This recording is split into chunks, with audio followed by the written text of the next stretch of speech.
Predstav si miesto, kde neexistuje zvuk, pretože tam nie je žiadny vzduch, ktorý by ho prenášal a kde teplota klesá na takmer absolútnu nulu, teda približne minus 273 stupňov Celzia.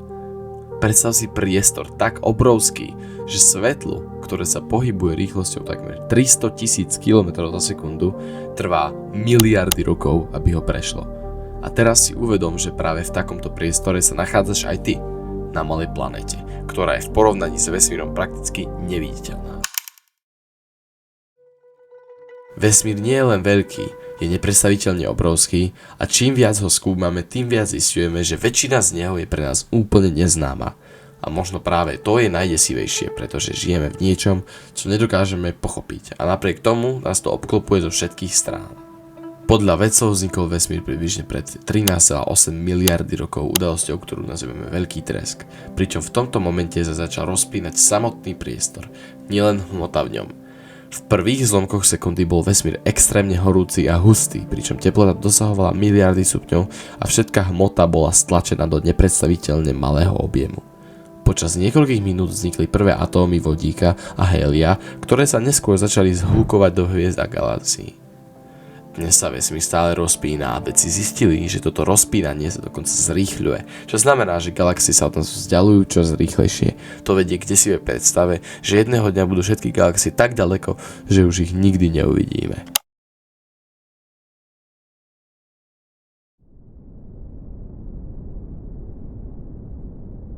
Alone at the edge of a universe humming a tune. For merely dreaming we were. Pozorovateľný vesmír má priemer približne 93 miliard svetelných rokov, čo znamená, že svetlo by potrebovalo 93 miliard rokov, aby prešlo z jedného konca na druhý. V tomto priestore sa nachádza odhadom viac ako 2 bilióny galaxií, pričom každá z nich obsahuje stovky miliard hviezd.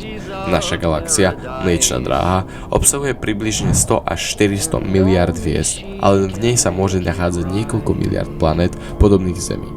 To znamená, že celkový počet planét vo vesmíre je tak obrovský, že ho nedokážeme ani presne vyjadriť číslom. A napriek tomu sme zatiaľ nenašli jediný jasný dôkaz, že by na niektoré z nich existoval život. Sme sami. Keď sa vedci pozerajú na tieto čísla, zdá sa takmer nemožné, že by sme boli vo vesmíre sami. No napriek tomu sa stretávame s niečím, čo nazývame Fermiho paradox, teda otázkou, prečo sme zatiaľ nenašli žiadne známky mimozemského života. Jedna z možností je, že inteligentný život je extrémne vzácny a vzniká len za veľmi špecifických podmienok, ktoré sa vyskytujú len zriedka. Ďalšia teória hovorí, že civilizácie sa zničia skôr, než stihnú komunikovať s ostatnými, čo by znamenalo, že vesmír je plný tichých mŕtvych svetov. Existuje však aj desivá možnosť, že niečo vo vesmíre zámerne zabraňuje tomu, aby sa civilizácie navzájom našli. A možno dôvod, prečo nič vidíme ten, že by sme to vlastne ani vidieť nechceli.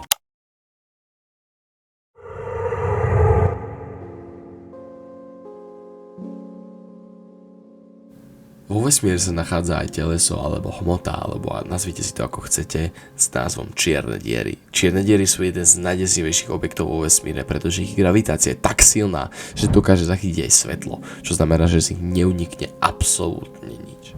Vznikajú pri kolapse masívnych hviezd a môžu mať hmotnosť niekoľkonásobne väčšiu než naše Slnko.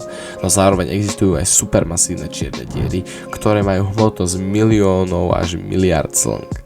V strede našej galaxie sa nachádza čierna diera s názvom Sagittarius A, ktorá má hmotnosť približne 4 miliardy slnk. Ak by sa človek priblížil k čiernej diere, čas by sa pre neho začal spomalovať v dôsledku extrémnej gravitácie, čo znamená, že by pre vonkajšieho pozorovateľa prakticky zamrzol v čase. Tento jav ukazuje, že čierne diery nie sú len fyzické objekty, ale aj miesta, kde sa samotná realita správa úplne inak, než sme zvyknutí. Fyzikálne zákony tam úplne prestanú platiť. A to je kvôli faktu, že sme zistili, že sa v čiernej diere nachádza tzv. Singularita, z ktorej není úniku. Temná hmota a energia. Temná hmota je jedným z najväčších objavov modernej vedy. Je to teda fakt, že všetko, čo vidíme, teda hviezdy, planety a galaxie, tvorí len približne 5% vesmíru. Zvyšných 27% tvorí temná hmota, ktorú nevidíme, ale vieme o nej vďaka jej gravitačným účinkom. A 68% vesmíru tvorí temná energia, ktorá spôsobuje zrýchlené rozpínanie vesmíru. To znamená, že väčšina reality je niečo, čo nedokážeme priamo pozorovať ani pochopiť. Žijeme teda vo vesmíre, ktorý je z väčšej časti neviditeľný a neznámy. Kedy nastane koniec vesmíru? No, vedci sa domnievajú, že vesmír raz skončí, pričom jedna z najpravdepodobnejších teórií je tepelná smrť, pri ktorej sa všetká energia rovnomerne rozpíli a vesmír sa stane chladným a tmavým miestom bez života.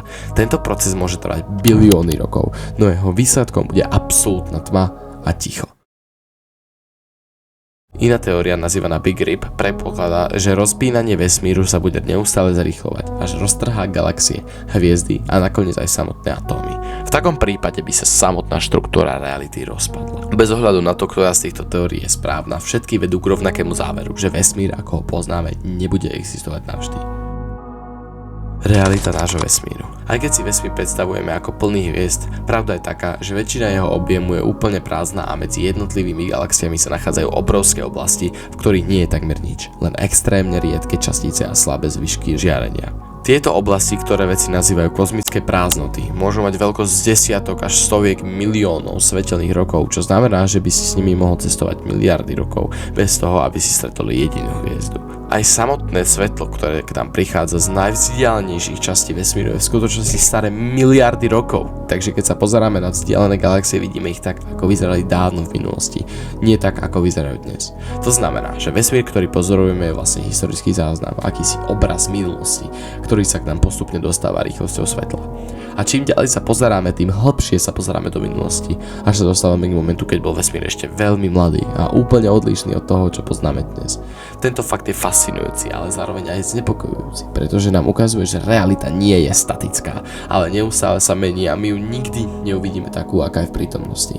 V skutočnosti teda nikdy nevidíme vesmír teraz, ale vždy len jeho minulosť, čo znamená, že veľká časť reality je pre nás v podstate nedostupná. Naša planéta obieha hviezdu, ktorá je len jednou z miliard našej galaxie. A táto galaxia je len jednou z miliard ďalších, čo znamená, že naše miesto vo vesmíre je prakticky bezvýznamné. Možno existujú zákony reality, ktoré ešte nepoznáme, alebo javy, ktoré si nedokážeme ani predstaviť, pretože presahujú hranice našeho chápania. A práve táto nevedomosť vytvára pocit neistoty, pretože si uvedomujeme, že vesmír je oveľa komplexnejší a záhadnejší, než sa zdá. Keď sa dnes večer pozrieš na nočnú oblohu, skús sa na ňu pozrieť s vedomím, že každé svetlo, ktoré vidíš, prešlo obrovskou vzdialenosťou, aby sa k tebe dostalo. A že možno pochádza z hviezdy, ktorá už dávno neexistuje. Uvedom si, že vesmír nie je len krásny, ale aj nebezpečný a plný javov, ktoré by okamžite zničili akýkoľvek život, aký poznáme. Možno nikdy nezistíme, či sme vo vesmíre sami, alebo čo sa nachádza za hranicou pozorovateľného vesmíru. No to neznamená, že by sme nemali pokračovať v hľadaní odpovedí. Vesmír je totiž zároveň odpoveďou aj otázkou, ktorá nás núti premýšľať o našej existencii a o tom, aké malé je naše miesto v porovnaní s celkom. A možno práve to je dôvod, prečo nás vesmír fascinuje a ide si zároveň, pretože čím viac sa o ňom dozvedáme, tým viac si uvedomujeme, že jeho skutočná podstata zostáva skrytá v temnote.